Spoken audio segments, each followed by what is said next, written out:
사도행전 9장 23절에서 31절까지 말씀을 제가 한 절, 여러분도 한 절 교독하겠습니다. 제가 먼저 읽겠습니다. 여러 날이 지남에 유대인들이 사울 죽이기를 공모하더니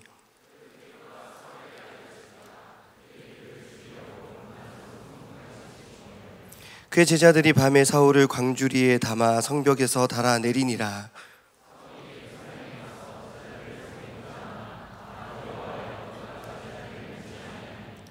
바나바가 데리고 사도들에게 가서 그가 길에서 어떻게 주를 보았는지와 주께서 그에게 말씀하신 일과 다메섹에서 그가 어떻게 예수의 이름으로 담대히 말하였는지를 전하니라.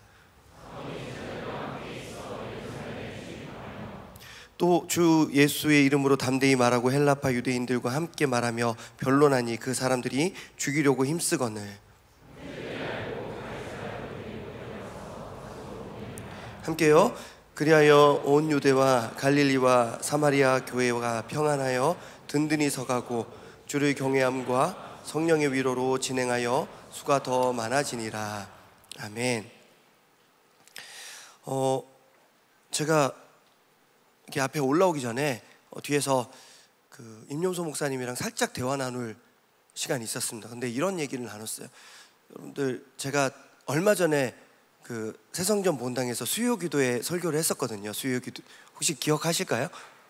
네. 근데 긴장이 되더라고요. 왜냐하면 훨씬 더 큰 공간, 훨씬 더 많은 분, 저를 잘 모르시는 분들 앞에서 말씀을 전하는 것이 참 쉽지 않았다기보다는 어떤 긴장이 됐었습니다. 부담이 컸습니다. 근데 그러면 오늘은 좀 더 편할 줄 알았는데 더 긴장이 되는 거예요.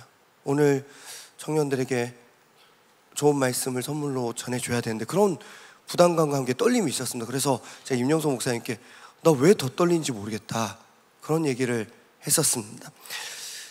그렇지만 또 열심히 해보겠습니다. 아무튼 저는 한 주간 우리가 잘 지내다가 이 자리에 모인 것 자체가 하나님께서 우리에게 주시는 선물인 줄로 믿습니다. 오늘 주일을 앞둔 토요일 저녁에 유성 예배로 함께 할 수 있어서 참 감사하고, 또 오늘도 귀한 시간을 내주셔서 이 자리에 와 계신 모든 여러분들 주의 이름으로 환영합니다. 바라기는 말씀이든 찬양이든 사람이든 어떤 프로그램이든 그룹 모임이든 단 한 가지 이유라도 오늘 교회에 와서 청년대학부 예배 드리고 가서 좋았다는 이유를 찾아가시는 저 여러분 되시기를 축복합니다. 네, 오늘이 9월 마지막 토요일이죠. 이제 다음 주면 10월이 됩니다. 이제 10월 지나고 11월이 되면 우리 청년대학부에게 선물로 주신 축제가 있습니다. 뭡니까? 네, 비전 집회가 있습니다. 11월 9일과 11월 16일 2주 동안 진행됩니다. 아직 광고로 나가진 않았지만 날짜는 픽스가 되었습니다. 11월 9일, 11월 16일.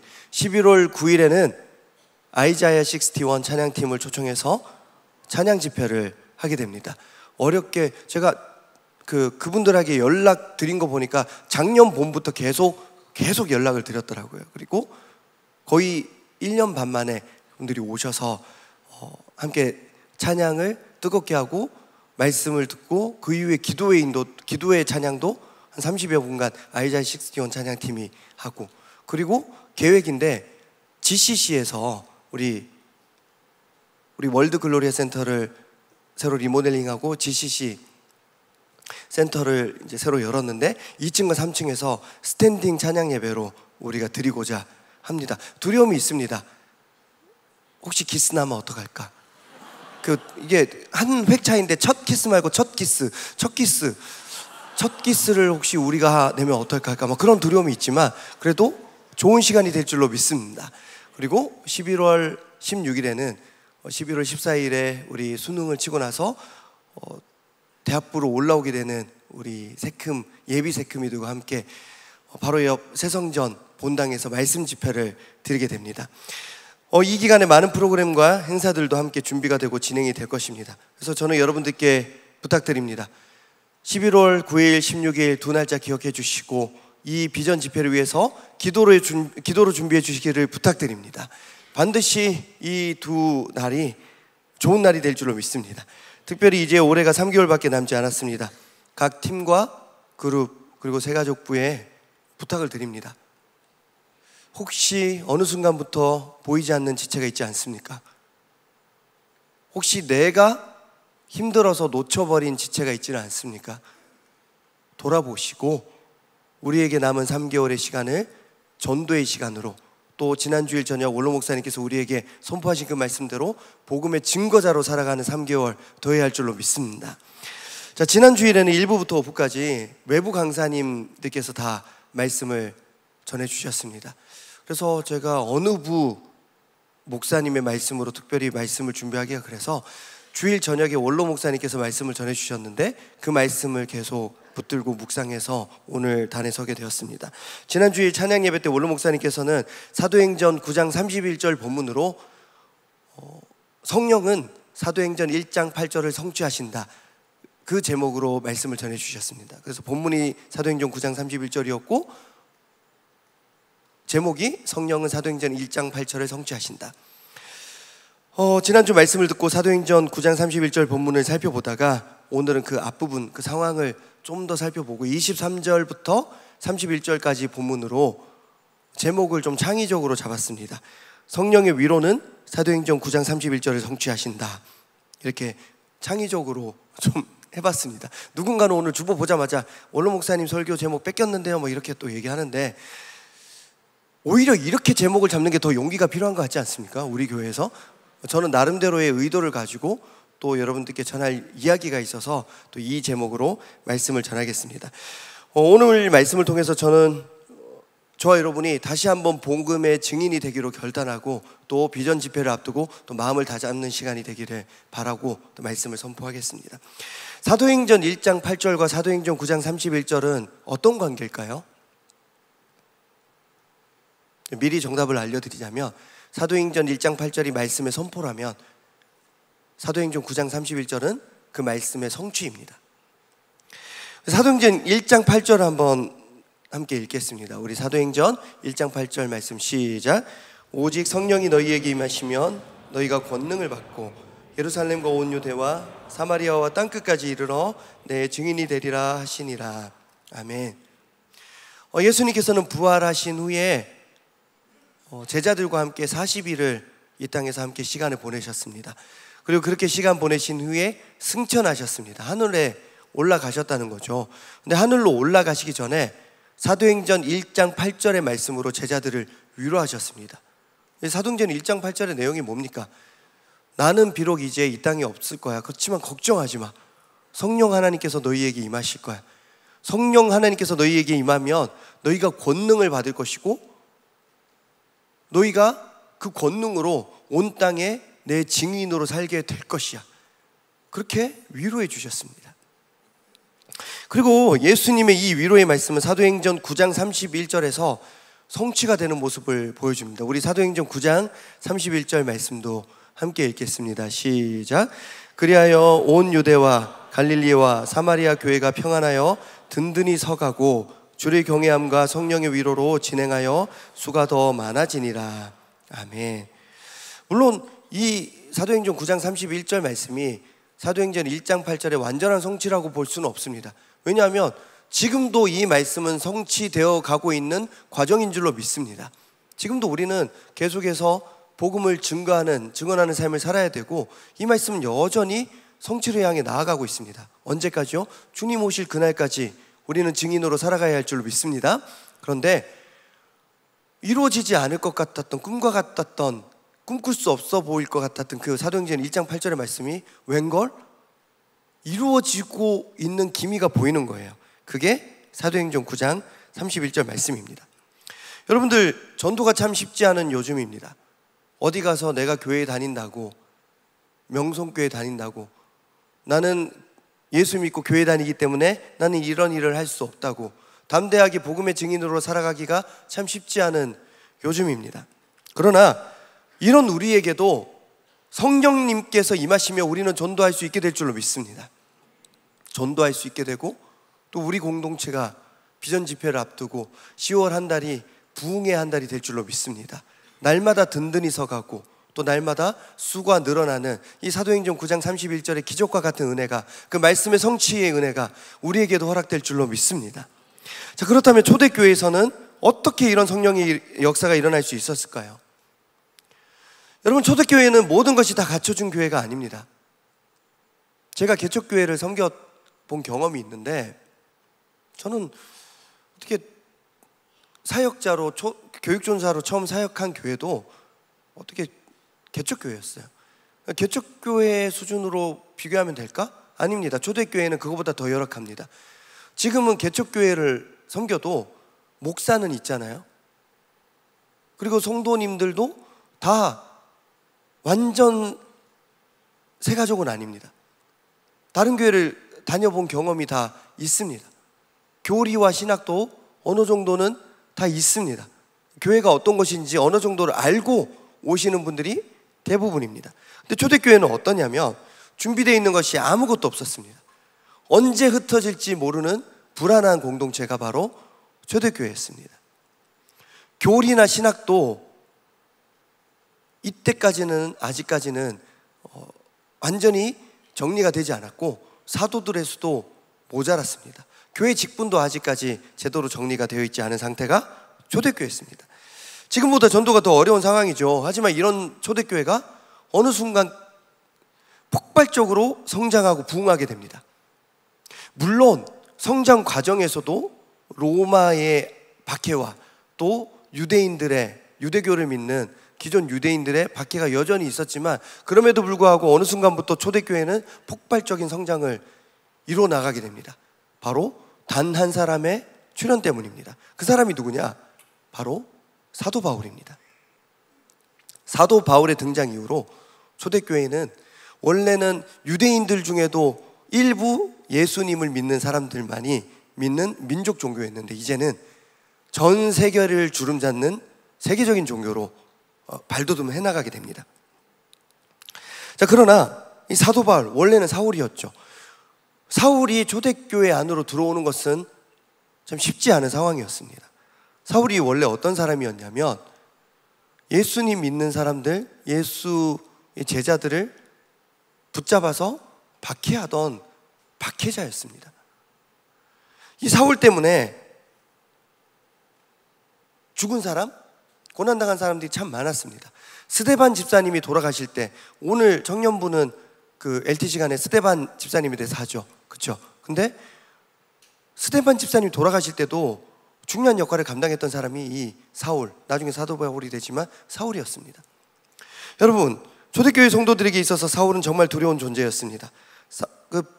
사울 때문에 죽은 교인들이 얼마나 많았고, 감옥에 갇힌 사람들, 고문당해서 몸에 어떤 장애가 생긴 사람들, 이런 사람들 얼마나 많았는지 모릅니다. 근데 그런 사울이 어느 순간부터 예수님을 믿게 됐대요. 다메섹으로 가는 길 도중에 빛을 보고 예수님을 믿게 됐대요. 그리고 이제는 복음을 증언하는 예수쟁이가 됐대요. 자, 이런 소문을 들었을 때 여러분들이 초대교회 성도라면 어떤 기분이 들까요? 그래? 할렐루야, 잘 됐다. 저는 어려울 것 같습니다. 제가 만약에 초대교회 성도였다면 사울의 이 회개와 회심 소식 달갑지 않았을 것 같습니다. 물론 사울 같던 사람도, 흠이 있는 사람도, 안 좋은 이력이 있는 사람도 다시 드러내어서 징계하지 않고 그 빛 가운데 드러내어 고쳐서 쓰시는 하나님의 역사가 분명 은혜가 되죠. 근데 이게 성경에 쓰여 있으니까 은혜가 되지, 여러분들의 삶 속에서 이런 일이 일어나면 어떨 것 같습니까? 학창시절에 나를 겁나게 패던 사람이 있었어요. 진짜 나를 악마같이 나를 괴롭히던 사람이 있었습니다. 그 사람이 변화돼서 목사가 돼서 명성교회 부목사로 왔는데 하필 청년대학부 담당으로 왔습니다. 제가 그랬다는 게 아니라 저는 여러분들과 아무 관계가 없는 사람이었습니다. 저는 시골에서 살았잖아요. 근데 여기서 설교하고 있으면 여러분들 은혜 받을 수 있겠습니까? 우리 교회 출신 청년이에요. 근데 여러분들에게 금전적인 손해를 엄청 입혔습니다. 도망쳤어요. 근데 어느 날 신학교 가서 목사 안수 받고 다시 기회 받아서 우리 교회 와서 설교를 해요. 여러분들 교구의 교구장이 됐습니다. 여러분 대신방 받을 수 있겠습니까? 쉽지 않습니다. 사도 바울이 어느 날 우리 교회에 와서 설교를 하고 계시는데 여전히 내 남편은 저 사람 때문에 죽었어요. 스데반 집사님 결혼하셨는지 모르겠는데 만약에 스데반 집사님의 부인 권사님이 계셨다고 칩시다. 사도 바울 설교 들을 수 있었을까요? 저는 어려울 것 같습니다. 지금도 감옥에 가 있는 사람이 있고 내 팔 한쪽이 없는데 사울 때문이고 쉽지가 않은 겁니다. 실제로 사도 바울 때문에 교회를 떠나는 사람 참 많이 있었습니다. 그리고 여전히 이 사도 바울, 사울을 불신하는 사람도 많이 있었습니다. 회심 소식을 들었을 때 그 진짜 아닐걸? 그걸 믿어? 초대교회 그 사람 데리고 오면 난리 날걸? 지금 교인이 누군지 정확하게 파악해서 나중에 다시 유대인 지도자들 데리고 와서 우리 다 끌고 갈걸? 믿으면 안 돼. 절대 받아들이면 안 돼. 그렇게 생각하는 사람들도 많았을 것입니다. 우리 사도행전 9장 26절 말씀입니다. 우리 26절 말씀 읽겠습니다. 시작. 사울이 예루살렘에 가서 제자들을 사귀고자 하나 다 두려워하여 그가 제자됨을 믿지 아니하니. 아멘. 그렇습니다. 사람들은 사울이 변화되고 예수님을 믿게 되었다는 사실을 믿었습니까? 안 믿었습니까? 믿지 않았습니다. 여전히 그들은 두려워하였습니다. 믿는 사람도 있었겠죠. 하지만 그래도 받아들일 수가 없는 겁니다. 사울 때문에 죽은 사람이 몇 명인데. 자, 그런가 하면 원래 사울이 속해 있었던 유대인 지도자들은 또 사울이 이제 배신자가 된 거죠. 자, 이런 상황에서 사울은 양쪽으로 고립되고 맙니다. 초대교회 성도들은 사울을 받아들이지 않습니다. 유대인 지도자들은 이제 배신자 사울을 처단해야 됩니다. 오늘 우리 첫 절이죠. 23절 말씀 제가 읽겠습니다. 여러 날이 지남에 유대인들이 사울 죽이기를 공모하더니. 사울을 죽이려고 하는 겁니다. 결국 사울은 계속 도망 다녀야 했습니다. 그리고 25절 말씀을 보면 그가 밤에 성벽에서 광주리를 타고 내려와서 겨우 목숨을 건졌다고 말합니다. 이제 사울 어떤 처지냐면 양쪽에서 다 받아주지 않는, 그 어느 곳에서도 속하지 않는 애매한 상황이 된 겁니다. 이런 사람이 어떻게 전도를 합니까? 그런데요, 이런 상황에서 성령님께서는 이 사람을 어떻게 초대교회 안으로 데리고 오냐면요, 바나바라는 사람을 통해서 이 사울을 초대교회 안으로 들여옵니다. 바나바라는 사람을 통해서 사울에게 위로의 손길을 건네는데 우리 27절 말씀, 우리 사도행전 9장 27절 말씀 함께 읽겠습니다. 시작. 바나바가 데리고 사도들에게 가서 그가 길에서 어떻게 주를 보았는지와 주께서 그에게 말씀하신 일과 다메섹에서 그가 어떻게 예수의 이름으로 담대히 말하였는지를 전하니라. 아멘. 바나바라는 사람이 사울에게 손을 내밉니다. 그런데 바나바가 성경에 언제 처음 등장하냐면 사도행전 4장 36절 37절 말씀에 처음 등장합니다. 우리 이 말씀도 우리 두 절 연속해서 함께 읽겠습니다. 시작. 구브로에서 난 레위족 사람이 있으니 이름은 요셉이라. 사도들이 일컬어 바나바라. 번역하면 위로의 아들이라 하니 그가 밭이 있음에 팔아 그 값을 가지고 사도들의 발 앞에 두니라. 아멘. 이 바나바가 원래 이름인 줄 알았는데 원래 이름은 요셉이래요. 그런데 사도들이 그에게 새로 이름을 지어줬대요. 바나바라고. 근데 그 바나바의 이름이 뜻이 뭐냐면 위로의 아들이래요. 그 사도들에게 이 바나바가 엄청 위로가 되어줬던 것 같아요. 그가 한 여러 위로의 일들이 있는데 참 쉽지 않은 위로의 일을 했습니다. 사도들에게 어떤 사역의 자금이 필요했던 것 같아요. 초대교회에. 근데 바나바가 자기한테 밭이 있었는데 그것을 팔아서 사도들을 도와줬대요. 이게 쉽지가 않은 일이죠. 여러분들 이걸 보면서 그래, 사도들도 똑같네, 속물이네, 밭을 팔아서 돈을 줘야지 좋아하네, 그게 아니라 다른 위로의 사역도 많이 있었지만 이렇게까지 위로한 사람이 바나바라는 것입니다. 성령님께서는 바나바라는 사람을 통해서 사울이 초대교회 안으로 들어올 수 있도록 길을 열었습니다. 근데 그 방법이 바로 위로입니다. 여러분, 제가 의도를 가지고 계속 말씀을 위로로 이어가고 있는데 계속 위로의 사역이 이어지고 있습니다. 예수님께서 사도행전 1장 8절 말씀으로 제자들을 위로하십니다. 괜찮아, 성령님께서 오실 거야. 근데 성령님께서도 위로하십니다. 바나바를 보내서 사울을 위로하고 사도들을 위로하고 초대교회를 위로합니다. 근데 바나바도 위로합니다. 이름의 뜻도 위로이고 그가 하는 사역도 위로고 존재 자체가 위로인 사람이 파나바입니다. 작년 비전 집회 때 토크 콘서트를 했었습니다. 우리 새성전에서. 그때 토크 콘서트 했었던 거 기억하실까요? 그때 담임 목사님께서 그 수위가 이런 말씀까지 하셔도 되나 싶을 정도로 좀 자유롭게 하셨습니다. 아까 전에 새가족부에서 자유회라고 하셨는데 담임 목사님도 그때 좀 편해 보이시기도 하셨습니다. 편하게 이런저런 말씀하셨는데 그 영상이 말씀 영상도 아닌데 유튜브에 올랐는데 조회수가 엄청납니다. 그러니까 많은 분들이 설교 말씀이 아니어도 목사님의 어떤 진솔한 자기 고백에서도 위로를 받으셨던 것 같습니다. 근데 그날 제가 이런 고백을 처음 했습니다. 1년이 거의 지나갔죠. 그때 제가 목사님께 한 번도 얘기하지 않았었지만 이런 얘기를 했었습니다. 저는 교회를 개척했을 때 명성교회 그리고 명성교회 김하나 담임 목사님께 연락을 전혀 하지 않았습니다. 왜냐하면 연락하면 도와달라는 말로 느끼실까 봐 연락을 드리지 못했습니다. 목사님 저 개척해요. 목사님 지역은 여기고요.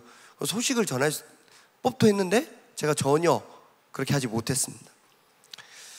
개척을 하자마자 코로나가 창궐했고 여러 어려움이 있었지만 어려움이 생겼어도 저는 한 번도 연락을 드리지 않았습니다. 지난주가 추석이었죠. 근데 저는 2020년 추석을 생생하게 기억합니다. 2020년에 교회를 개척했는데 2020년에 처음에 좀 몇 주 모이고 그 이후로 거의 2021년 중반까지 거의 한 주도 제대로 못 모였던 것 같아요.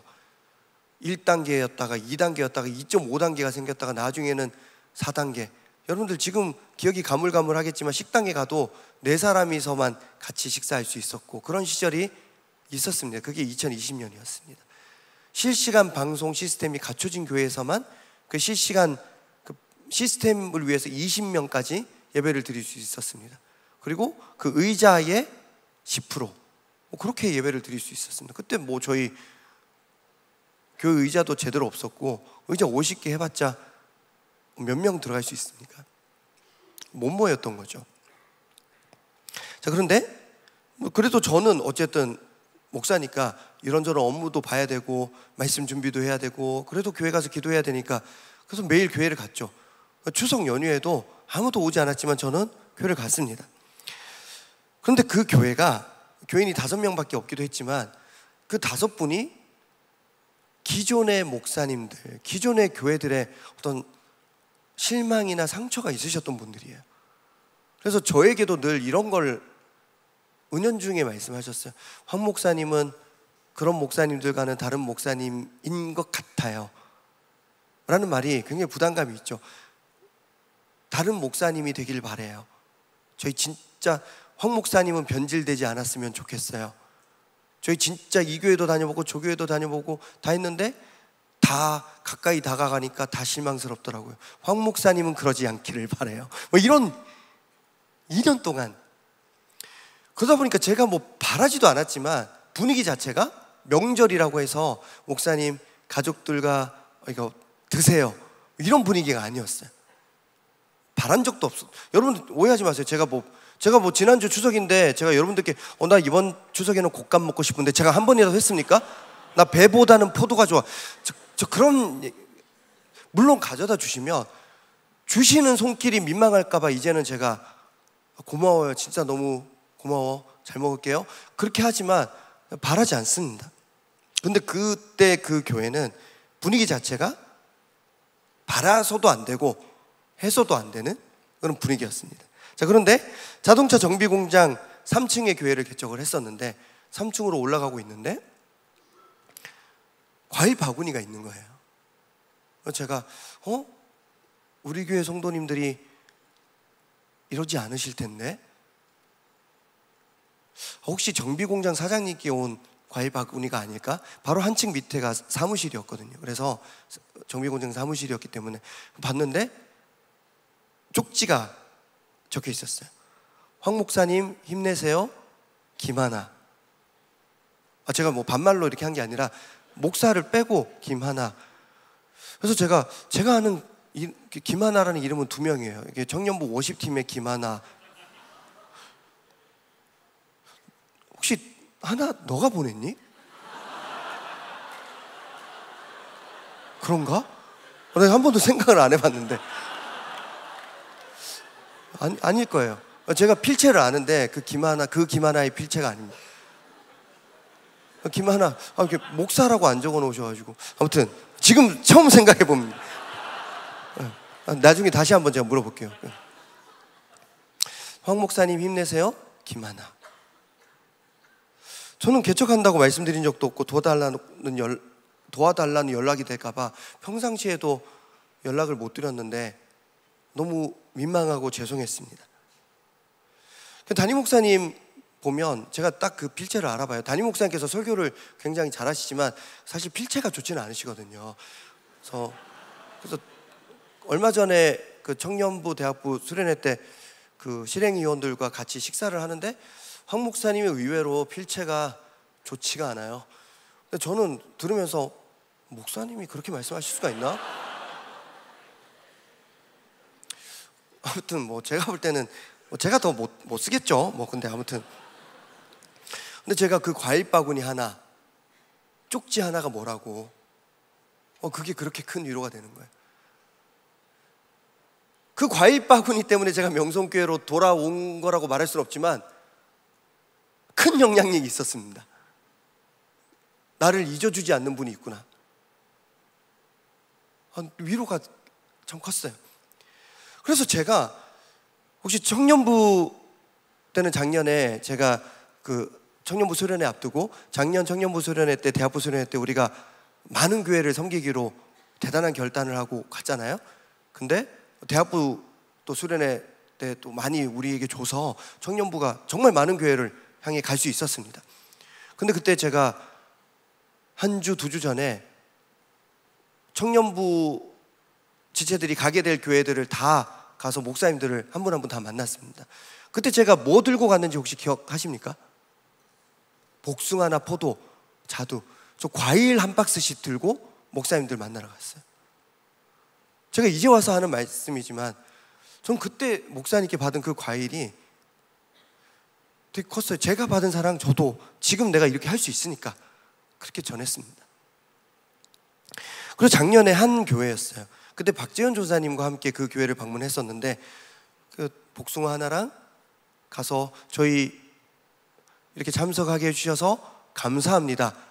그분이 저 더 감사해야지만 그분들도 그 길을 열어주셨으니까 저희가 갈 수 있는 거잖아요. 그래서 감사합니다 목사님, 저희 이렇게 섬길 수 있게 기회 주셔서 감사합니다 하고 목사님 기도 한번 해주시죠 하는데 청년부 예배 때는 이 얘기를 했어요. 목사님께서 이렇게 말씀, 한참 어린 저희들 앞에서 사랑하는 하나님, 저는 버림받은 줄 알았는데 제가 버림받은 게 아니라는 것을 이번에 알려주셔서 감사합니다. 그렇게 울면서 기도하시는 거예요. 저는 우리가 위로의 사람이 되어야 할 줄 믿습니다. 예수님께서도 위로하셨고 성령님의 사역도 위로였고 바나바의 사역도 위로였고 우리의 사역도 위로가 되어야 할 줄 믿습니다. 한때 우리는 성령에 대해서 편협하게만 바라볼 때가 있었습니다. 1970년대 한국교회가 이 성령 사역으로 참 많은 부흥과 발전을 이루게 됩니다. 특히 성령의 외적인 능력, 성령 세례, 치유, 방언, 또 외적으로 들어가는 그 뜨거움, 강함, 그 은사 집회로 한국교회가 참 많은 부흥과 성장을 합니다. 그걸 우리가 부인할 수는 없습니다. 그런데 이게 문제점을 일으킵니다. 너무 신비주의로 가기로 하고 성령의 뜨거움과 강한 은사가 신앙의 성숙함으로 연결되지는 않았습니다. 그래서 그게 교회에 많은 문제를 일으켰습니다. 그래서 1980년대가 되었을 때 대학교 캠퍼스를 중심으로 인해서 우리가 말씀으로 돌아가자, 말씀에 집중하자, 그래서 제자 훈련이 붐을 일으킵니다. 근데 제자 훈련이 의미가 있죠. 근데 또 문제점이 있습니다. 제자 훈련을 받은 사람들이 자기만 잘났대요. 너 IVF야? 난 내비게이터야. 난 CCC야. 나 UBF야. 다 자기만 옳대요. 그리고 나를 돌아보라고 제자 훈련을 했는데 다 남을 돌아보는 거예요. 넌 이거 하니? 너 암송하니? 너 미종족? 아니죠. 미전도 종족에게 전도해 봤니? 너 해외 선교 몇 번 가봤니? 이러고 있는 거예요. 일반 교회는 이거 없잖아. 선교가 최고야. 그러고 있는 겁니다. 다른 사람을 위로하지 못하니까 또 문제가 생기는 겁니다. 여러분, 뜨거움과 은사만이 성령의 사역이 아닙니다. 성령 하나님께서는 위로를 통해서 일하시는 분이심을 믿습니다. 제자 훈련이 왜 문제가 되었습니까? 나를 돌아보지 않고 남을 돌아볼 때 문제가 생깁니다. 남을 위로하지 못하고 남을 정죄할 때 문제가 생겼습니다. 그 어떤 좋은 것도 그 안에 성령의 위로, 성도의 위로가 담기지 못하면 문제가 생기는 것입니다. 저는 어쩌면 담임 목사님의 그때 그 과일 바구니 하나, 그 쪽지 하나 때문에, 근데 이거는 제가 점검해 봐야 됩니다. 담임 목사님이신지 그 86기 김하나인지, 근데 저는 그 진짜 맞긴 한데, 담임 목사님 혹은 그녀의 위로 때문인지 저는 그 위로 때문에 명성교회로 다시 돌아오는데 그게 힘을 받을 수가 있었습니다. 제가 비록 교회와 목사님께 큰 도움이 안 된다 하더라도 그 위로 때문에 제가 받은 위로가 분명히 있고, 그래서 지금도 저도 과일 바구니를 전하는 삶이 되고 싶다, 그런 마음이 있습니다. 여러분, 사도 바울은 바나바 한 사람의 위로가 없었다면 결코 초대교회 안으로 들어올 수 없었을 것입니다. 사도들은 그를 믿지 않았고 초대교회 성도들은 그를 바라보며 상처만 받고 있었습니다. 바나바의 등장이 그를 초대교회로 들어올 수 있겠습니다. 그 위로의 결과가 무엇입니까?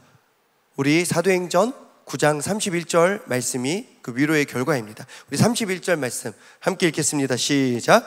그리하여 온 유대와 갈릴리와 사마리아와 교회가 평안하여 든든히 서가고 주의 경외함과 성령의 위로로 진행하여 수가 더 많아지니라. 아멘.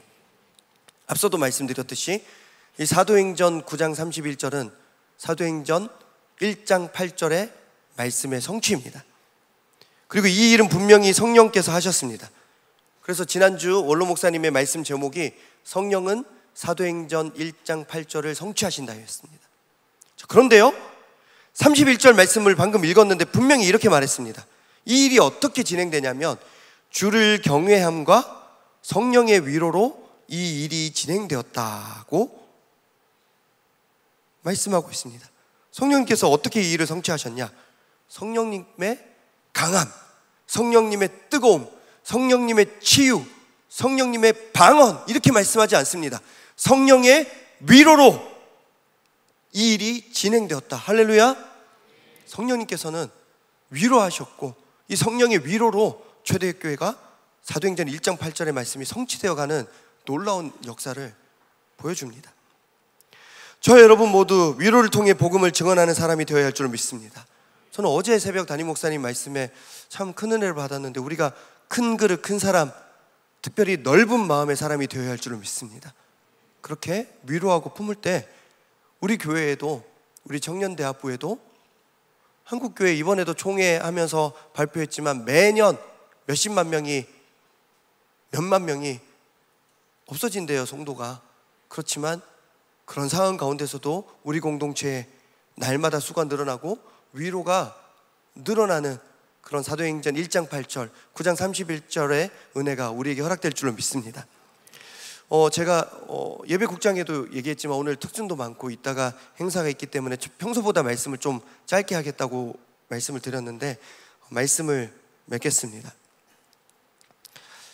지난 주일 저녁 원로 목사님의 말씀은 저에게 참 큰 은혜가 되었지만 그 말씀만큼이나 저에게 은혜가 된 장면은, 여러분들도 비슷한 장면, 비슷한 포인트에서 은혜 받았을 것 같은데, 선교사님들 특순 여러분들 은혜 받지 않으셨어요? 여러분들 그때 저는 아르헨티나 누구누구입니다, 저는 브라질 누구입니다, 그렇게 이름 고백하셨는데 그 이름 다 기억하세요? 다 까먹으셨죠? 이름도 모르잖아요. 우리는. 그분들은 이름 없이 몇 년 동안 있었어요 했을 때 34년 있었습니다. 32년 있었습니다. 31년 있었습니다.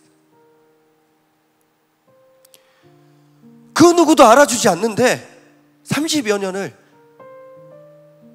이 시대의 바울로 살아가고 계신 겁니다.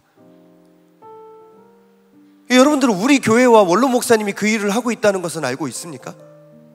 원로 목사님의 그 사역도 아무도 몰라요. 우리 모릅니다. 그러나 원로 목사님도 이 시대의 바나바가 되셔서 이 시대의 바울들을 섬기고 계셨구나, 그걸 확인할 수 있어서 참 울컥했습니다. 바나바 한 사람의 위로를 통해서 바울이 초대교회 안으로 들어올 수 있었습니다.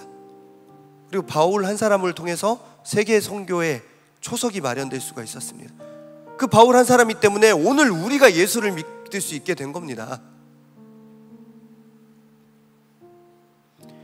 원로 목사님 한 사람의 위로를 통해서 많은 선교사님들이 30년이 넘는 세월 동안 주님만 바라보며 목회를 감당하고 증인으로 살아갈 수가 있습니다.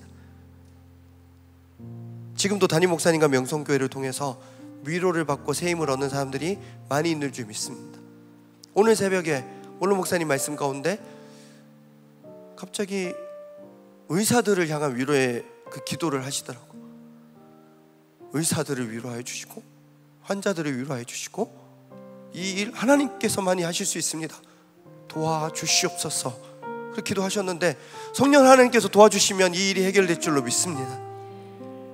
당장 저만 해도 목사님의 위로와 그 손길의 혜택을 누리고 있는 사람입니다. 여러분, 이제 우리 차례입니다. 우리를 통해 성령의 위로가 누구에게로 전해지기를 소망합니다. 비전 집회를 준비하고 있습니다. 사도행전 1장 8절과 9장 31절의 은혜의 역사가 우리에게 허락될 줄로 믿습니다. 저와 여러분 모두 이 시대의 바나바, 또 성령의 위로를 전하는 사람이 되면 우리가 이 일을 할 수 있게 될 줄로 믿습니다. 제가 평소에 이런 말 잘 안 합니다. 성령 충만하십시오 이런 말 잘 안 합니다. 그렇죠, 성령이 오셨네 이 찬양 그렇게 즐겨 부르지도 않습니다. 그러나 우리가 과연 지금 뜨거웠는지, 복음 증인의 삶을 살아가고 있는지, 바울 같은 사람을, 사울 같은 사람을 돌아보고 있었는지, 위로를 전하고 있었는지 돌아보며 우리 성령이 오셨네, 우리 함께 찬양하겠습니다.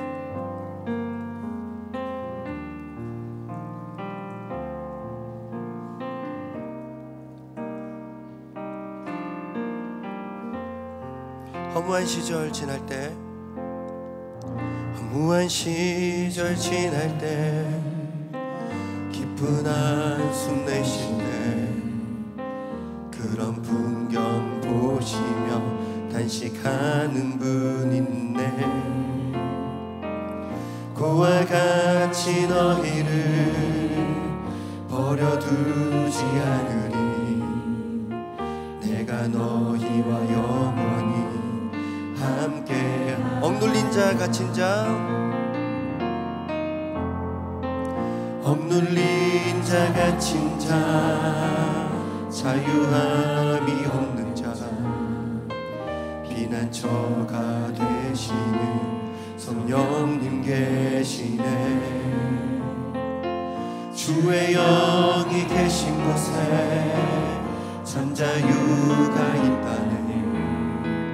진리의 영이신 성령이 오셨네. 성령이 오셨네. 성령이 오셨네. 성령이 오셨네. 내 주의 보내신 성령이 오셨네. 우리 인생 가운데 친히 찾아오셔서 그 나라 꿈꾸게 하시네. 다시 한번 고백합시다. 허무한 시절 지날 때, 허무한 시절 지날 때, 깊은 한숨 내쉴 때, 그런 풍경 보시며 단식하는 분인데, 고와 같이 너희를 버려두지 않으리. 내가 너희 갇힌 자, 억눌린 자, 그런 사람에게 성령님이 다가가십니다. 그런 사람에게 위로가 필요합니다.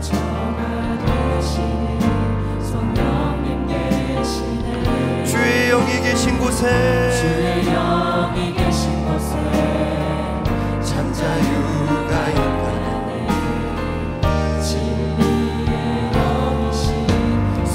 성령이 오셨네. 성령이 오셨습니다. 성령이 오셨네. 성령이 오셨네. 내 주에 보내신 성령이 오셨네. 우리 인생 가운데 신이 찾아오셔서 그 나라 꿈꾸게 하시네. 성령이 오셨네. 성령이 오셨네. 성령이 오셨네. 내 주에 보내신 성령이 오셨네. 우리 인생 가운데 친히 찾아오셔서 그 나라 꿈꾸게 하시네. 성령이 오셨네. 성령이 오셨네.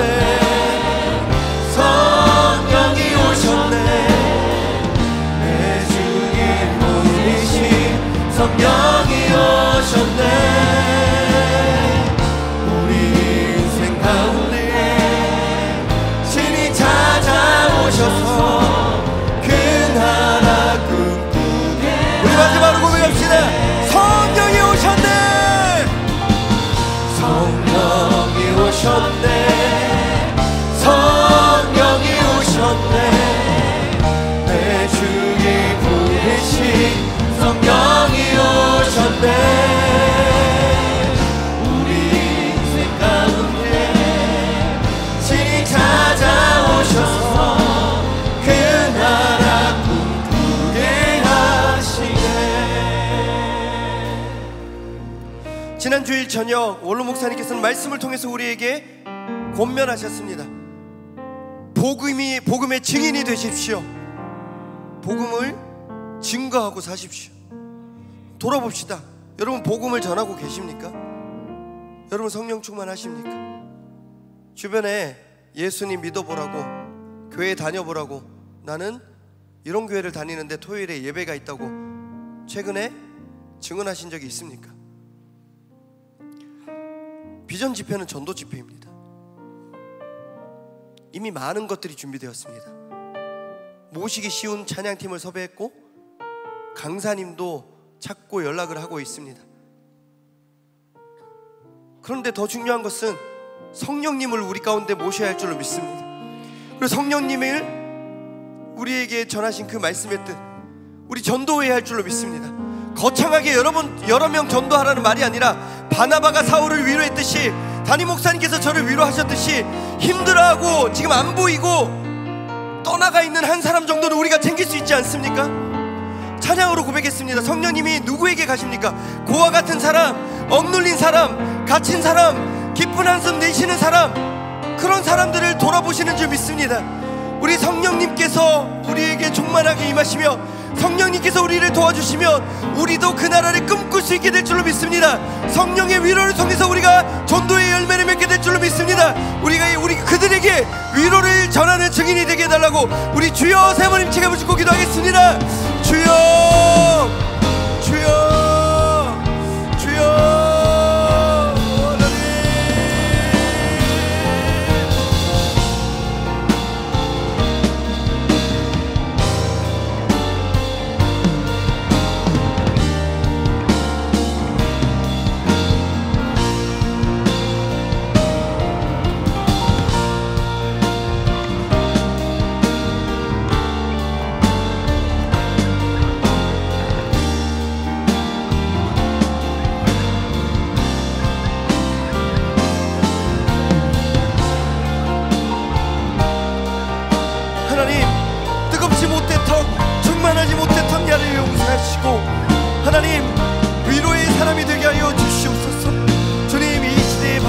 살고 있는 우리 명성교회 원로 목사님, 담임 목사님 바라보며 우리도 그런 위로를 전해볼 수 있는 그런 사람이 되게 하여 주시옵소서.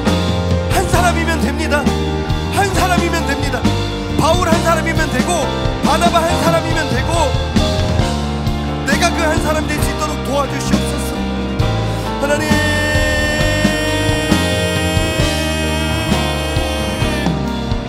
주님 성령이 우리에게 임하시면 우리가 복음을 증언할 수 있는 전도자가 될 줄로 믿습니다. 증인이 될 줄로 믿습니다. 주여,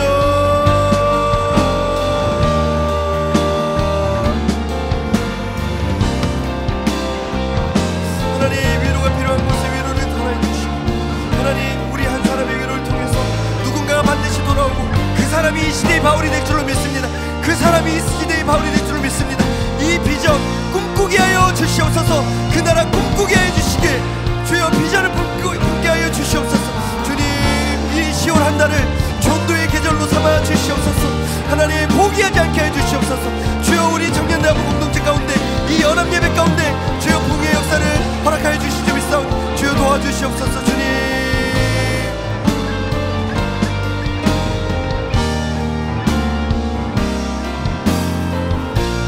성령이 오셨네, 성령이 오셨네, 성령이 오셨네, 내 주님 보내신 성령이 오셨네.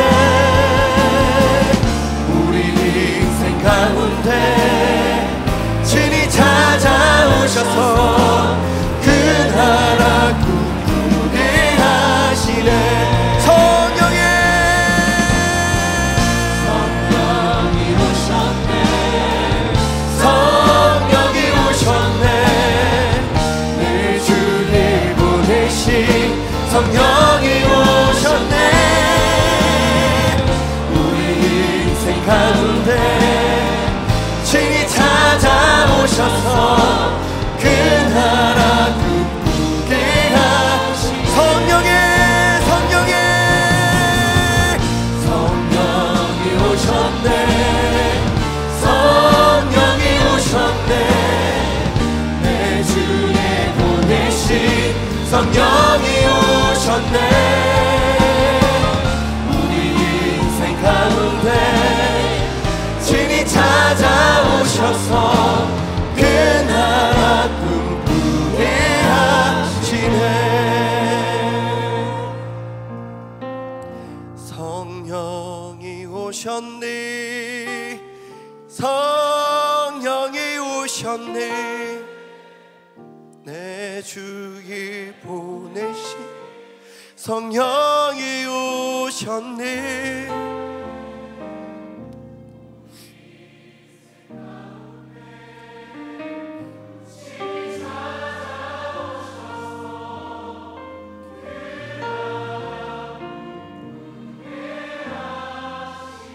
여러분들의 목소리로만 결단하며 성령이 오셨네,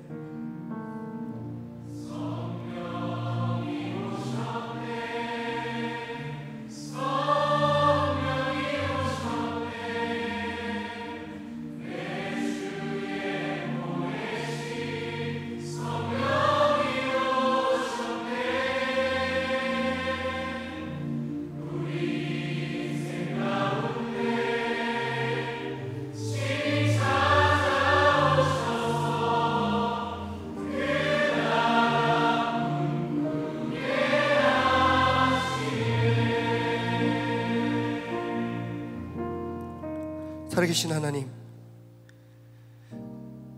사울이 다메섹으로 가면서 들었던 그 예수님의 음성은 어땠을까? 누구십니까? 난 네가 핍박하는 예수야. 예수님을 처음부터 그런 식으로 만난 사울의 마음은 어땠을까? 그런 사울에게 다가가서 초대교회로 데리고 들어와라, 그 성령의 응답을 받은 바나바의 마음은 어땠을까? 쉽지 않을 텐데, 오히려 내가 초대교회의 대적자가 될 수도 있을 것 같은데. 저도 오늘 말씀을 준비하면서 또 하나님 저에게 이런 말씀 하시는 것 같은 찔림이 있었습니다. 대서가, 너 요즘 전도하니? 태서가, 너 요즘 성령 충만하니? 네가 청년대학부 가장 앞장서서 섬기고 있는데 네가 그렇게 차가우면 청년들이 어떻게 나를 만날 수 있겠니? 살아계신 하나님, 우리에게 다시 한번 빛 대신 하나님을 만날 수 있는 은혜를 허락하여 주시옵소서. 뜨거운 성령의 체험이 있게 해 주시되, 나의 강함을 드러내는 성령의 체험이 아니라 따스한 성령의 위로로 그와 같은 사람, 억눌린 사람, 기쁜 한숨 내쉬는 사람, 억눌린 자, 갇힌 자 버려두지 않고 돌아보며 살펴보고 그들을 위로하는 성령의 위로자가 될 수 있는 우리 모두가 되게 하여 주시옵소서. 12월 비전 집회를 앞두고 있습니다. 10월 한 달 동안 우리 주변에 한 사람 한 사람을 돌아보게 하여 주시고, 그 한 사람 한 사람에게 성령 하나님께서 능히 임하셔서 도와주실 줄 믿사오니 복음의 증인이 우리 한 사람 한 사람 되게 하여 주시옵소서. 준비 과정 가운데 함께 하여 주시고, 날마다 평안히 교회가 성장하며 우리 청년대학부 부흥할 수 있도록 주 인도하여 주시옵소서. 주님, 이 시기에 우리 교회에 보내주시는 새 가족들 잘 정착할 수 있도록 붙들어 주시고, 우리 공동체가 바나바가 되어서 그들을 섬기고 위로할 때 그들 교회를 쉽게 떠나거나 주님을 포기하는 것이 아니라 주님께 붙들린 사람 될 수 있도록, 이 시대의 바울이 될 수 있도록 주 인도하여 주시옵소서. 사랑하고 축복하며 예수 그리스도 이름으로 기도하옵나이다.